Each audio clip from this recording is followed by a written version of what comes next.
Hello friends, अस्सलामुअलैकुम। આજે આપણે બનાવીશું ચંપારણ ગોશ। તેમાં આપણે લીધું છે મટન, તેલ, આદુ લસણની પેસ્ટ, જીરા પાવડર, મટન મસાલા, કોથમીર, આખો ગરમ મસાલો અને આખી લસણની કળી, પ્યાજ, લીંબુ, મીઠું, જીરું, લાલ મરચું, હળદર અને ગરમ મસાલો। પછી આપણે એક બાઉલ લઈશું। બાઉલની અંદર પ્યાજ નાખીશું,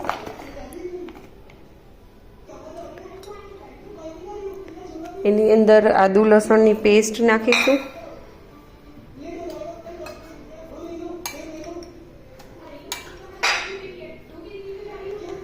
ગરમ મસાલો,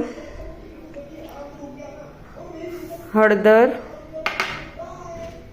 મીઠું, लाल मसालो, जीरा पाउडर, मटन मसालो, 2 चमची मटन मसालो,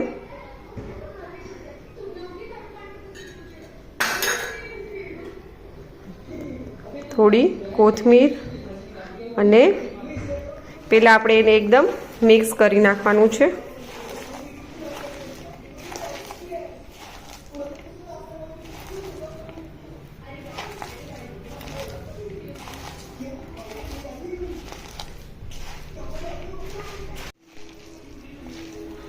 प्याज आपणी एकदम सरस हलावी लीधी छे। पछी एमां तेल नाखीशुं, अर्धुं तेल नाखवानुं छे, पछी थोडुं वघार माटे राखवानुं छे।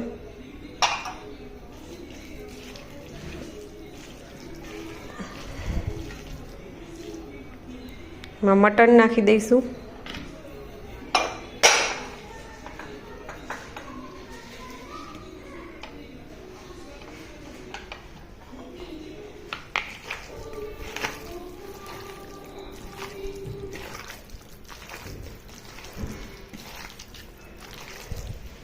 લીંબુનો ઉપયોગ આપણે છેલ્લે આપણું મટન પાકી જાય પછી કરવાનો છે, નહીતર પહેલાં નાખશો ને તો મટન કડક રહેશે।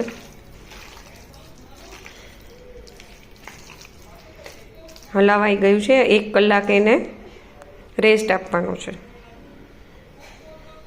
મેરિનેશન થઈ ગયું છે। હવે એની ઉપર થોડી કસૂરી મેથી નાખીશું અને આપણે ગેસ गरम मूकी गैस पर तपेली राखी दीधी है। हवे एने अंदर तेल नाखीशुं,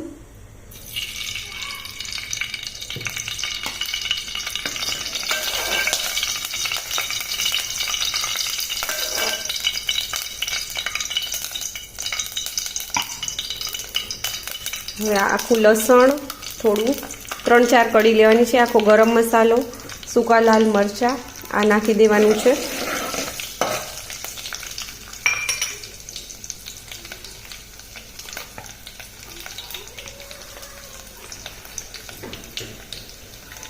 આપણે આ મટન કલાક લીધી 1 કલાક માટે એને આપણે નાખી દઈશું।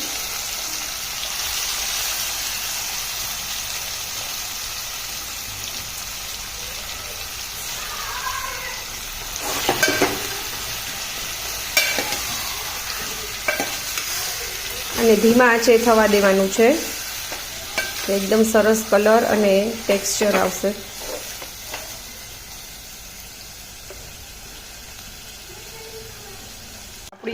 આપણું શાક થઈ ગયું છે। હવે એમાં અડધું લીંબુ નાખવાનું છે, થોડી કોથમીર નાખીશું, હવે સર્વ કરશું।